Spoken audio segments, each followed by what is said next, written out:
Go straight to the High Court because they've just ruled that the government can progress with the Chagos Islands deal.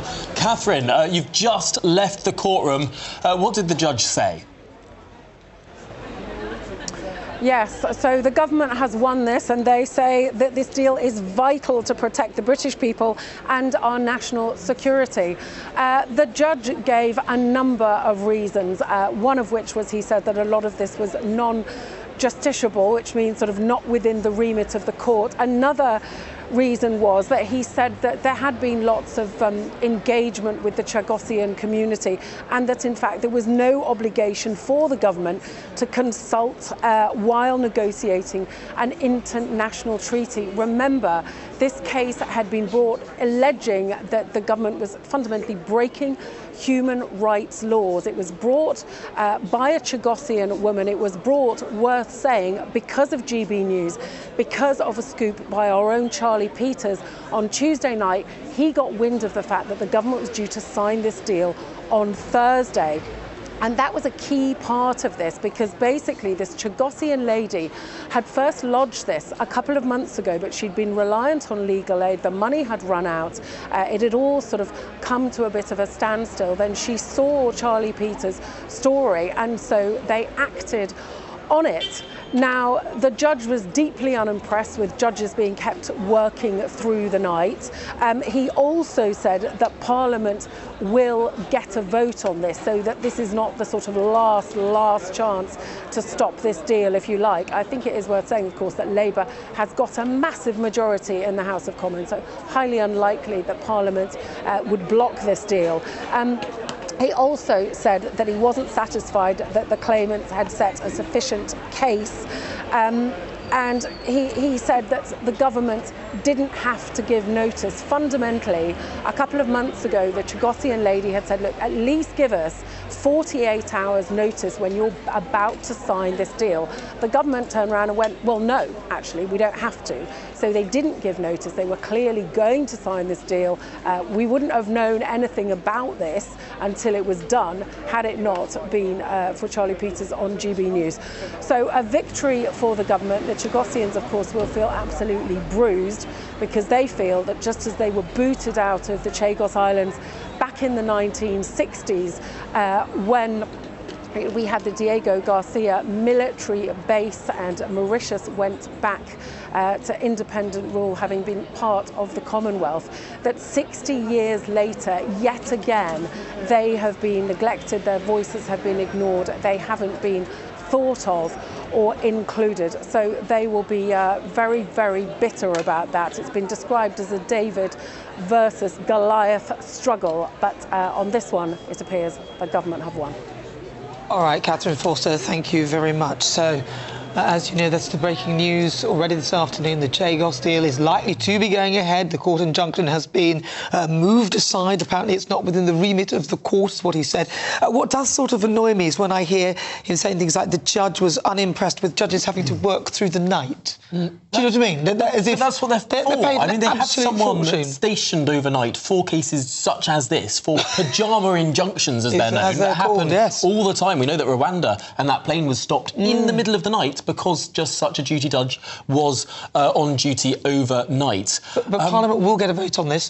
Now, Catherine alluded to Labour's massive majority, but I wonder if the Labour Party will start listening, because they're U-turning on things. I think they won't. They need to listen if they really want to stay in office. I think Number 10 has made a gamble here, and the gamble is that most people don't care. They think that these are islands that are thousands of miles away, and that people won't mind if they're gone. And I think that many people might not think that that's the most immediately important thing to them in their lives. But what people do care about and will care about is £9 billion. That's right. Being spent that we don't have to spend. Of our money, so to sell and then rent back something that we actually owned. Good afternoon, everyone. Unfortunately, today has been a very sad day, but we take courage with the people we have behind us, Bernadette and myself as well, the support we have, for us to be able to push through our message to the government. They are not treating us that we are human beings, we have rights.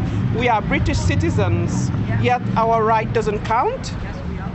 We don't want to hand over our rights to Mauritius. We're not Mauritians, and I don't think we will get the rights we're asking for now. We've been fighting for 60 years. Mauritius is not going to give that to us.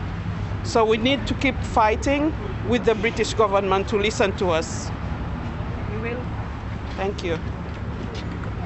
Any questions? Mark Easton from the BBC. What do you think of British justice? Well, I think British justice, they take care of who they want, when they want. They haven't been able to rectify the wrongs they have done to us, the Chagosian, for 60 years. They still want to give a deaf ears to our cries, and we're not giving up. And can I ask, looking at your lawyer, is there any opportunity for appeal? No, I understand that the deal is being signed imminently. The case will continue in relation to a declaration the government is acting unlawfully in relation to the Chagosian people by not consulting them, failing to take into account a number of matters, including discrimination they face. So the claim will continue there, but it becomes a political process. So once the deal is signed this afternoon, it will go to Parliament. Parliamentarians have the right to object to it and vote against it. So it kind of moves into the political sphere where British people have to ask themselves and ask their MPs, do we agree in what is taking place? So really that's where the case moves and the campaign moves.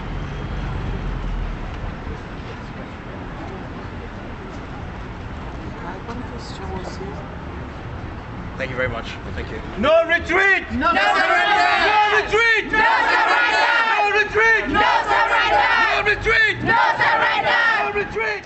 Okay, so that was Beatrice Pomp, the lady you heard speaking there. She's the Chagosian who brought the injunction against the deal to court today.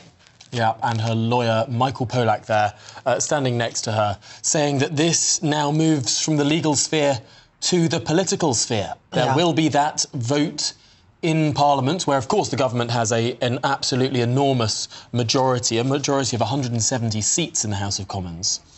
But this today is a defeat for, those Chagosians who tried to bring this case forward. I also think it is a defeat for the British people as well, because I think it's slightly embarrassing because the deal is so bad. Yeah. So on the world stage, it doesn't really set us up in a good light. The fact that we'd be foolish enough to give something away and pay for the privilege and then rent it back for an undisclosed fee at the moment, so we don't have a set amount as to how much we're going to be paying for this, and then pushing it into the sphere where it could be at risk of being captured in a sense by the Chinese or the Russians. Well, they could set up a base nearby, perhaps. Exactly. The government say there are going to be safeguards in the deal, but frankly, we haven't, again, seen that detail. No. And it raises all these questions. I mean, clearly the government want to have better goodwill in what they term the global south. Yeah. They think that this will carry favour with all of those countries in Africa, with all of those other countries. I just don't understand how that could possibly be the case. Yeah. I don't think those countries are going to pay the blindest bit of notice. They won't notice. And actually, it could start a cascading effect where other former British colonies start to ask for more if suddenly we're giving so much money to Mauritius. Right.